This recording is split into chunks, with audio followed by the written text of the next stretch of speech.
우리 신앙 행복이란 제목으로 하나님 말씀 선포하겠습니다. 인간이 추구하는 것은 행복입니다. 우리는 사실은 행복이라는 것을 위해서 삽니다. 그런데 사람마다 또 인종마다 아니면은 세대마다 그 행복이라는 것에 대한 기준이 다릅니다. 그러니까 각자가 추구하는 행복이 다르다는 거예요. 우리 행복의 기준이 다 다른데 한번 질문해 보시죠. 나의 행복이 도대체 뭔가 한번 생각해 보신 적 있어요? 오늘 하루 동안에 묵상 한번 해보시면 좋을 것 같은데, 내가 바라는 행복이 뭔가? 여러분, 우리 막둥이 한 주가 바라는 행복과 제가 바라는 행복이 다를 겁니다. 분명히 다릅니다. 한 주의 행복은 레고입니다. 한 주의 행복은 장난감이에요. 근데 여러분이 한 주가 장난감을 가진 걸 행복해하는 걸 보고, 한 집에 사는 저 아빠도 분명히 행복해할 거다고 저한테 레고를 사주면 저는 하나도 안 행복하죠. 도대체 왜 나한테 이거를 사주셨을까 고민에 빠질 겁니다. 무슨 얘기인지 아시죠? 그러니까 세대마다, 연령마다, 인종마다, 민족마다 사람이 생각하는 행복의 기준이 달라요. 내 삶의 행복이 도대체 뭡니까? 여러분 삶의 행복이 뭡니까? 가족이 건강한 건가요? 중요합니다. 나와 내 가족이 아픈 거는 물론 한국에서도 최악이겠지만 이민 생활의 최악의 상태죠. 심각하게 누가 우리 가족 중에 질병에 한번 걸려 있다고 생각해 보세요. 아주 중한 질병이고 만약에 목숨까지 위태하다 그러면 사실은 모든 걸 잃어버릴 수 있는 거 아니에요. 내 삶의 모든 행복과 내가 지금 누리고 있는 걸 거의 모든 걸 잃어버릴 수도 있어요. 내가 일도 못할 수도 있죠. 왜냐하면 아내나 남편을 돌봐야 되고 막 계속 그래야 한다면 굉장히 최악의 상태가 될 겁니다. 건강 중요한 겁니다. 또 우리 삶 행복에 중요한 건 또 뭘까요? 돈인가요? 돈도 중요할 겁니다. 돈이 내 삶에 좀 여유로운 거 중요합니다. 그렇지 않으면 정말 우리가 뉴욕에 살 때 특별히 평생 렌트비 벌다가 인생 끝날 겁니다. 그죠? 그냥 그렇게 렌트비 버는 인생으로 전락하고 말 거예요. 돈도 필요해요. 또 뭐가 내 삶의 행복의 기준이 될까요? 우리의 자녀가 잘 되는 거? 맞습니다. 뉴욕에서 부모님들의 대부분 그 삶이 희생의 삶입니다. 우리가 왜 뉴욕에 삽니까? 여러분, 뉴요커가 되고 한국에 생각하는 뉴욕의 낭만을 생각하고, 나도 저렇게 한번 센트럴 파크를 한번 걸어보면 살아야지. 그런 낭만적인 삶을 위해서 여기 계시는 겁니까? 별로 그런 경우가 없죠. 미국에서 신분을 받을 수 있는 분들에 한해더라도 남자분들은 잘 시민권을 안 따려고 하는 경향이 있대요. 영주권까지만 따고 시민권을 잘 안 따려 하는 경향이 있대요. 이유가 뭘까요? 뉴욕이 고향 같지 않다는 얘기입니다. 수십 년을 살았는데도 낯설음이 있다는 얘기예요. 그 중에 가장 큰 게 언어의 문제이고 또 문화의 문제이겠죠. 그럼에도 불구하고 뉴욕에 사는 이유가 뭡니까? 여전히 맨해튼이 좋아서인가요? 자녀들 때문이죠. 자녀들 때문입니다. 내 아이가, 그러니까 내가 그렇게 내 삶이 행복이 없고 만족감이 없지만 내 자녀들을 위해서 사는 거 아니에요? 그러니까 내 자녀들이 잘 되는 게 뉴욕에 사는 한인들의 가장 큰 기도 제목 중 하나예요. 그러면 한번 생각을 해보죠. 물론 우리가 지금 가정하는 게 최상의 상태를 말하는 건 아닙니다.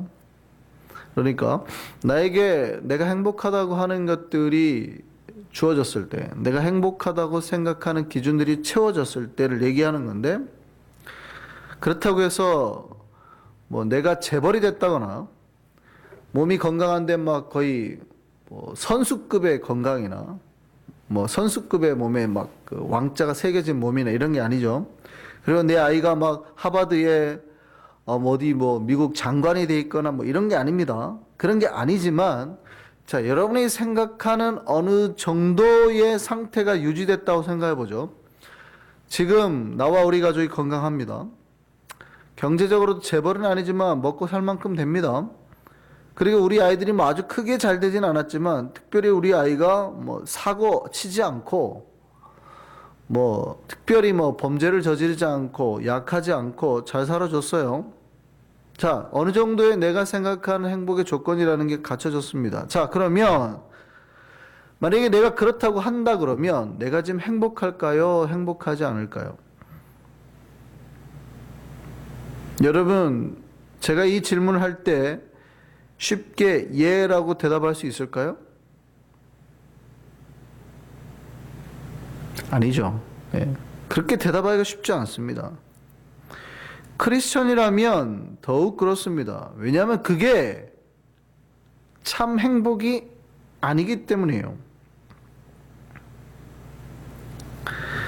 우리가 건강하고 돈이 좀 있고 자녀가 자기 인생 삶에 잘 살면 만족할 일이에요. 감사할 일이죠. 근데 그게 채워졌다고 내가 진짜 행복한 인생을 사느냐? 그것이 나를 진짜 행복하게 만들어주냐? 그렇지 못하다는 거예요. 왜냐하면 그게 진짜 행복이 아니기 때문입니다. 그게 진짜 행복이 아니라는 걸 우리가 정확하게 결론은 못 내리지만 어렴풋하게 느끼고 있다고요.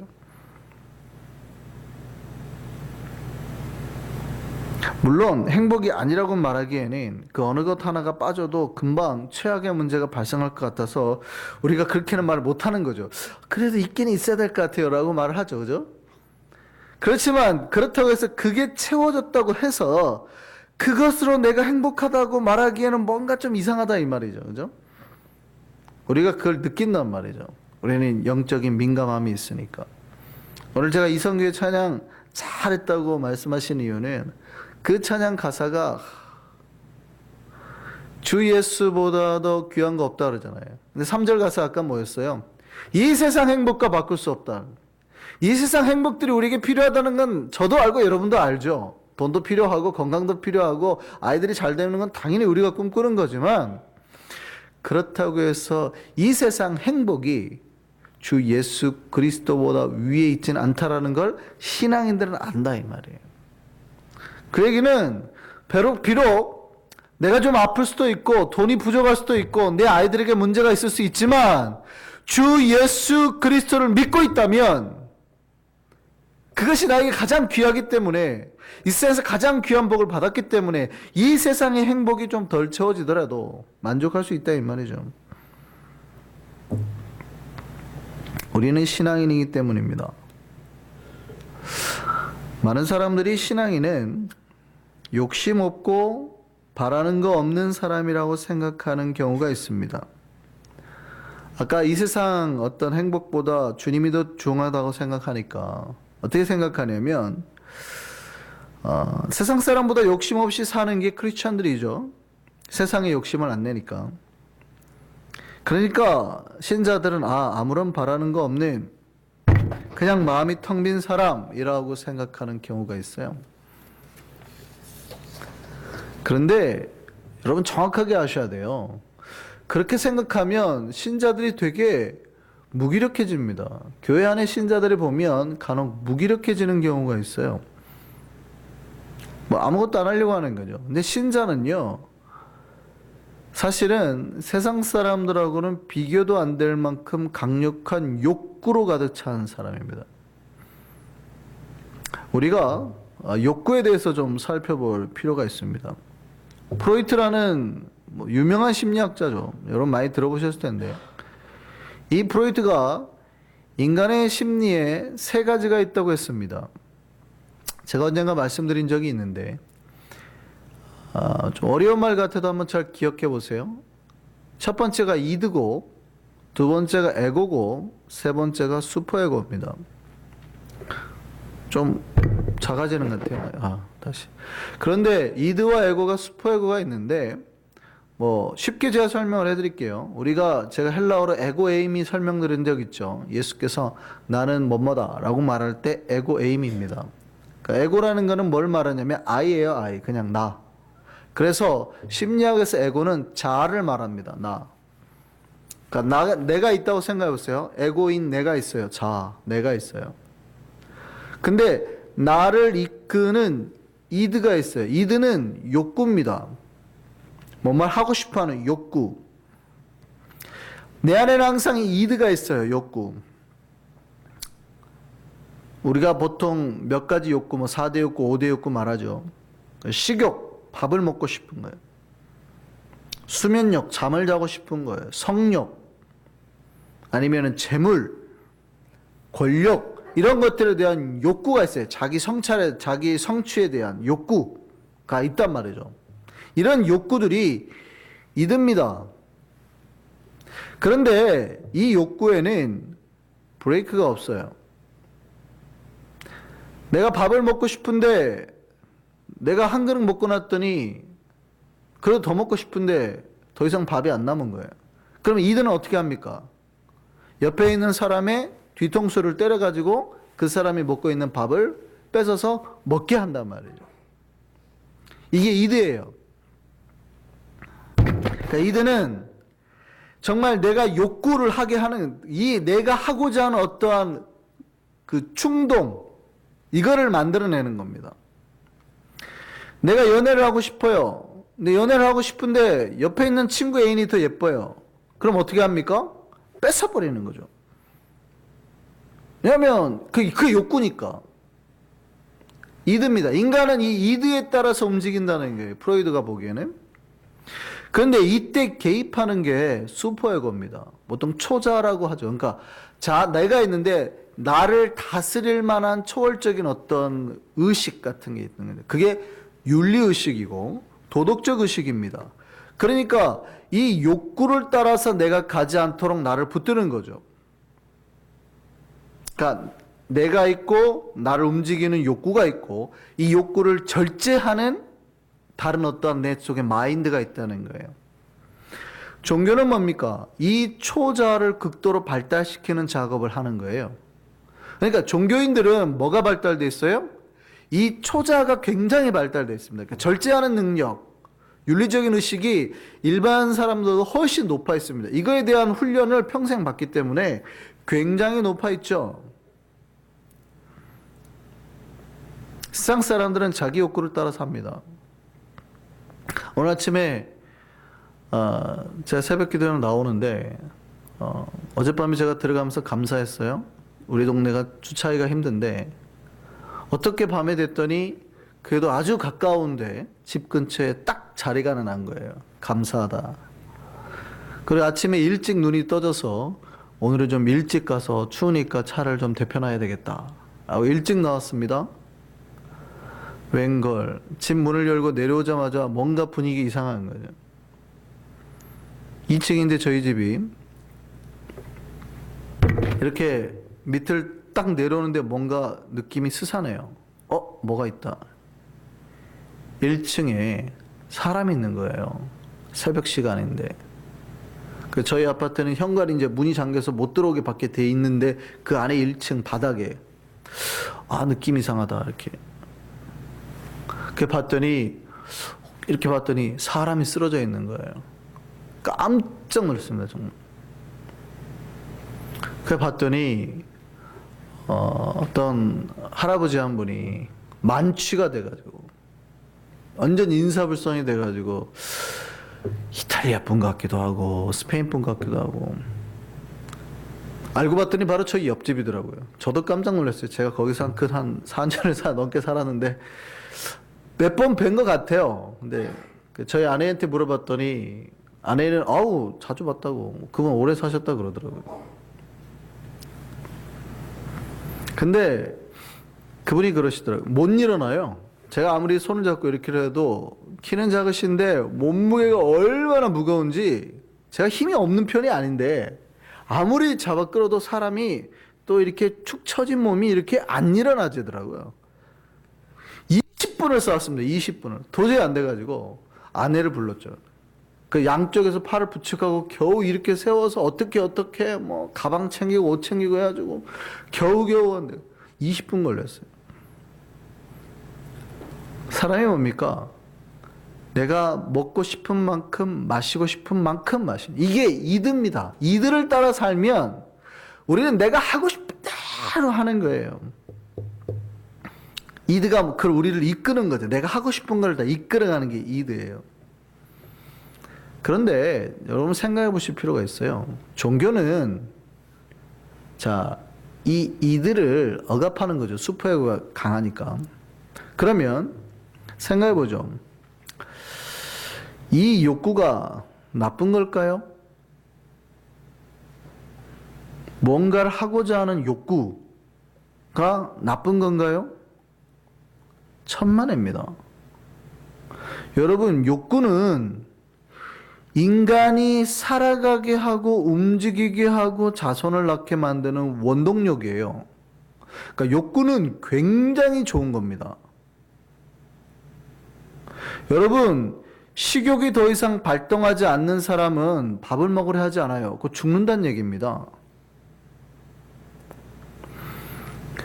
뭔가를 자기의 돈을 가지려 하는 욕구가 없으면 일을 하지 않아요. 내 아이가 돈에 대한 욕구가 사라지잖아요? 일을 하지 않습니다. 아무것도 안 하려고 그래요. 성욕이 없잖아요? 여자든 남자든 거들떠보지도 않습니다. 욕구라고 하는 거는 인간이 살아가고 움직이게 만드는 모든 힘의 원동력인 거예요. 그러니까 욕구는 완전 좋은 겁니다. 욕구는 인간을 풍요롭게 하고 활동적이게 만들어주는 거예요. 욕구가 나쁜 게 아닌 거예요. 그런데 여러분 이거 구별하셔야 돼요. 내가 배고픈 건 맞지만 내가 배고프다고 해서 옆 사람의 음식을 훔쳐먹는 거는 되나요? 안 되나요? 안 되는 거예요. 내가 연애를 하는 거는 자연스러운 일이지만 그렇다고 옆집 아내가 예쁘다고 옆집 남자가 좋다고 그 여자를 그 남자를 내 사람으로 만들면 돼요? 안 돼요? 안 되는 거죠. 그런데 그런 거를 뭐라 그러냐면 욕구라고 하지 않고 그런 거를 욕망이라고 하는 거예요. 여러분 욕구는 좋은 거예요. 욕구가 없으면 살아갈 힘을 잃어버리는 거예요. 그냥 아무것도 안 하는 거예요. 욕구는 내가 뭘 하게 만드는 거예요. 근데 욕망은 하게 만드는 선 이상을 넘어선 죄악의 상태를 욕망이라고 해요. 신자는 뭐예요? 욕망을 항상 거부하는 겁니다. 여러분 욕구를 거부하면 안 돼요.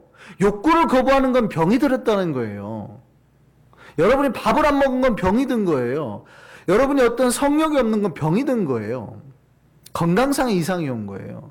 내가 어떤 재화를 가지려고 하는 그 행위를 하지 않으려는 거는 병이 든 거예요. 근데 항상 그것이 과도하게 넘어서서 욕망이 돼버릴 때, 탐욕이 되고 다른 사람 걸 뺏으려 할 때, 이거를 우리는 슈퍼에고로 막아내는 겁니다. 그러니까 욕구가 뭐예요? 인간을 움직이게 만드는 아주 중요한 힘이라는 거죠. 그러면 신앙인이 이 욕구를 완전히 죽이고 슈퍼에고의 지배 속에 살아가는 거예요? 아니란 말이죠. 아니란 말이죠. 천만에입니다. 신앙인은요, 이 세상 행복보다 예수 그리스도를 더, 그러니까 내가 추구하는 욕구는 다른 거라는 거예요. 저한테 레고를 줘봤자 저는 전혀 행복하지 않고 저는 더 다른 거를 추구하는 거죠. 더 높은, 더 고차원적인 욕구의 의욕을 발견하는 겁니다. 아, 내가 저걸 꿈꾸고 살아가야 되겠구나. 저걸 추구하며 살아가야 되겠구나. 라는 새로운 욕구에 대한 눈이 떠지는 거죠. 그래서 신자는 욕구가 아주 강력합니다. 신자들은 욕구 덩어리예요. 영원이라는 나라를 추구하며 그 나라를 꿈꾸며 주님 말씀과 사명을 꿈꾸는 거예요. 그러니까 이 세상에 대한 욕구보다, 그러니까 이 세상의 욕구를 누르고 사는 자들이 아니에요. 이 세상에 욕구가 있죠. 근데 이 세상의 욕구보다 더 강력한 어떠한 욕구 하나를 발견하는 거예요. 내가 반드시 저걸 먹고 말리라 뭐 이런 거 있잖아요. 내가 저 옷을 반드시 사리라는 욕구 막, 뭐 여자분들 옷을 하나 목걸이 하나 뭐 발견했을 때 뭐 뉴욕에는 그런 분들은 없지만 내가 돈을 갖다가 석 달치를 모아가지고 꼭 저걸 사야지 막 이러는 사람들 있잖아요. 그런 3개월 동안의 목표가 그거예요. 그때 이글이글 타오르는 눈빛. 신앙인도 똑같아요. 신앙은 욕구 덩어리예요. 욕구 덩어리. 영원한 나라를 꿈꾸며 야 내가 저거를 취해야겠다라는 완전 욕구 덩어리예요.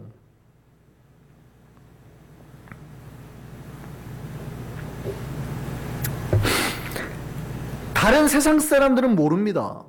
근데 내가 추구하는 그 고차원적인 욕구를 위해서 내 시간을 내고 말씀을 전하며 내 돈을 지불해서라도 이 땅의 세상 끝에 돈을 지불해서라도 그 영혼을 살려고 하는 거예요.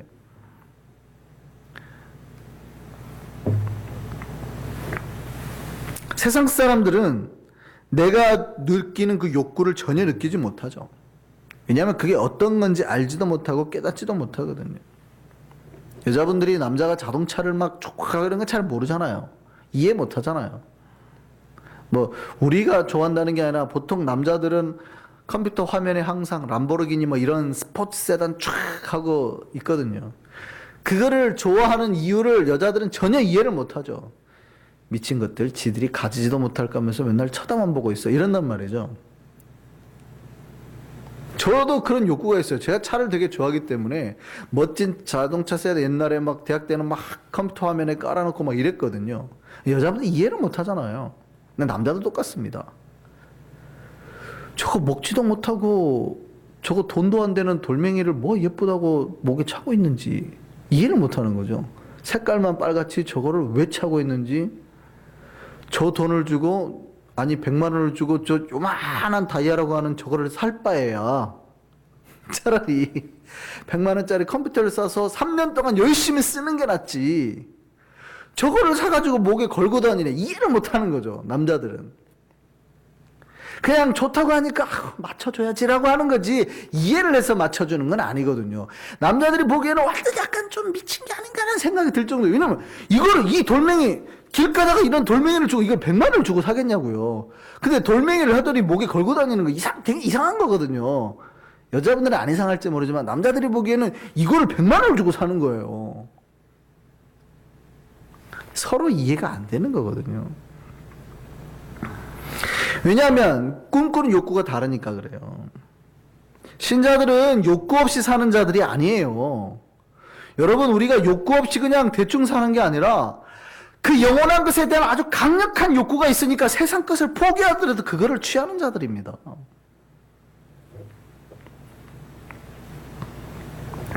저는 우리 안성교회가 그 영원한 것에 대한 강력한 욕구가 있는 교회 되기를 소망합니다. 바울이요. 오늘 본문이 골로새 교회에 인사를 하면서 이 편지를 마무리하고 있습니다. 네, 바울의 이 편지 내용이 마지막 인사가 슬픕니까? 아니죠. 뭔가 활기차다는 거 안 느껴지세요? 내 사람들 다 인사해라. 이 사람들한테 인사해라. 막 굉장히 뭔가 활기차 있는 게 느껴지죠. 그런데 바울의 현재 상태가 감옥에 갇힌 상태입니다. 이 편지에 감옥에 썼어요. 죽음을 기다리고 있는 사람이 쓴 편지라는 얘기죠. 근데 그 편지 안에 그 어떤 두려움이나 염려, 걱정이 묻어나오지 않아요. 바울에겐 뭐가 있을까요? 바울은 비록 이 땅에 살았지만 이 땅의 것을 취하는 것을 행복하거나 그것을 취하는 것에 대한 욕구로 산 게 아니라 영원한 나라 그리고 하늘나라의 복과 하늘나라에서 주는 만족, 주님의 사랑을 이루어드리는 욕구 그걸로 살았기 때문입니다. 바울은 애도 없었잖아요. 재산도 없었잖아요. 지금 건강 상태도 별로 좋지 않거든요. 그런데도 불구하고 세상의 것이 채워지지 않았는데 바울은 완전 만족하면서 그 안에 다른 어떤 뭔가를 추구하며 살았다고요. 바울의 그 영적 욕구의 최정점을 보여준 사건이 하나 있죠. 고린도후서 11장 말씀 볼까요? 바울이 어떻게 해요? 유대인들한테 40에 하나 감한매 5번 맞고 3번 태장으로 맞고 1번 돌로 맞고 3번 파손하고 일주야를 깊은 바다에서 지냈으며 그러니까 일주일 동안 바다에서 떠다닌 거예요. 여러 번 여행하면서 강의 위험, 강도의 위험, 동족의 위험, 이방인의 위험, 시내의 위험, 광야의 위험, 바다의 위험, 거짓 형제 중에 위험을 당하고 또 수고하고 애쓰고 여러 번 자지 못하고 줄이고 목마르고 여러 번 굶고 춥고. 바울은 사실은 이 땅에서의 삶이라고 말하면 최악의 삶을 사는 거죠. 우리가 여러분이 앞에서 말했던 행복이라는 거는 이만큼도 없었죠. 춥고 배고프고 여자가 있어요. 자녀가 있어요. 돈이 있어요. 뭐 맨날 두들겨 맞고 다니고 배 타고 다니다가 일주일 동안에 여러분 바다에서 둥둥 떠다니고.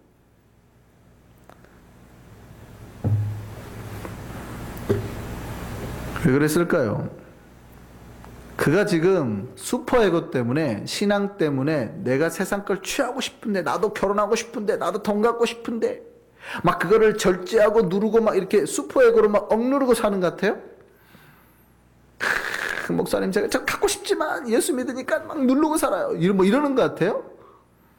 아니에요. 그게 신앙이 아니에요. 신앙이 막 세상 걸 갖고 싶은데 막 예수의 힘으로 누르고 막 이러고 사는 게 아니에요. 그게 신앙이 아니에요. 완전 잘못하셨어요. 내가 지금 막 뭔가 하고 싶은데 막 수도하고 고행하기 위해서 하는 게 아니라, 절제가 아니라, 사실은 바울 안에는 욕망 덩어리, 욕구 덩어리가 막 차고 있는, 불처럼 타고 있는. 근데 세상의 욕구가 아니라 영적인 욕구죠. 바울은 그 얘기하고 있는 겁니다. 바울이 그 절망 속에서도 이렇게 희망차게 인사를 할 수 있는 거는 자기 안에는 그 영적인 욕구가 있다는 거예요. 다 이 세상 행복 다 포기해도 잡아야 될 예수가 있다는 거예요. 그리고 바울은 세상에서 재산이 없었는데도 불구하고 재산을 자랑하고 있죠. 바울의 재산이 누굽니까? 수많은 동역자들이었습니다. 바울에게는 사실은 세상의 것들은 없었어요. 아까 말했던 자손도 없었고 돈도 없었고 아무도 없었고 이제 곧 죽을 몸이에요.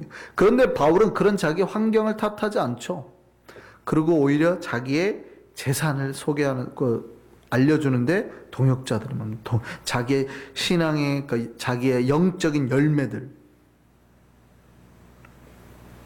그래서 골로새 교회 자기의 모든 형제들, 자기의 삶의 모든 열정을 쏟아부어서 거두어들인 그 열매들, 그들을 다 이렇게 소개합니다. 긴 인사입니다.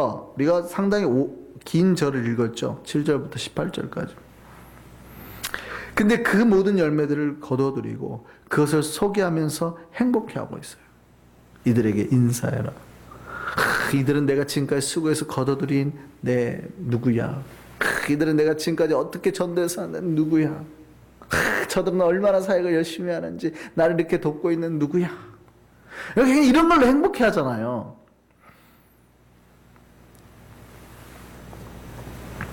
여러분, 우리 신자 행복이 뭘까요?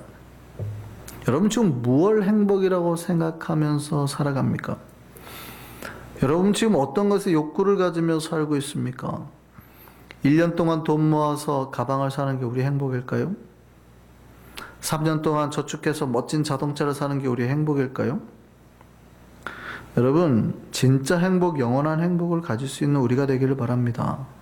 세상의 욕구가 아닌 진짜 하늘나라의 영적 욕구를 따라 살아갔으면 좋겠습니다. 나는 우리 한성의 백성들이 모두 우리 영혼의 열매들, 그 열매들로 아름답게 맺혀지길 기도합니다. 언젠가 주께서 저한테 이렇게 질문하실 겁니다. 김 목사야, 평생 수고했다. 네 열매가 뭐냐? 라고 질문하실 때 저는 여러분들 각자의 이름을 주님 앞에서 말했으면 좋겠습니다. 주님, 우리 집사님이 제 열매입니다. 저기 권사님이 제가 평생 목회해서 하나님께 드린 제 열매입니다. 우리 장로님, 이렇게 지금까지 이렇게 나와 함께 같이 사역한 제 열매입니다. 주님 앞에서 저는 그렇게 대답하기를 소망합니다. 저는 그게 저의 행복임을 알아요. 여러분이 이 땅에 사는 동안에 필요한 것들이 있다는 건 저도 압니다. 그런데 그 이 세상 행복 말고 진짜 주님이 원하는 진짜 행복, 영적인 것이 진짜 행복임을 깨닫고 이 신앙의 길, 은혜와 믿음 가운데 나아가는 우리 이성교회, 그리고 우리 모두가 되기를 소망합니다. 기도하겠습니다.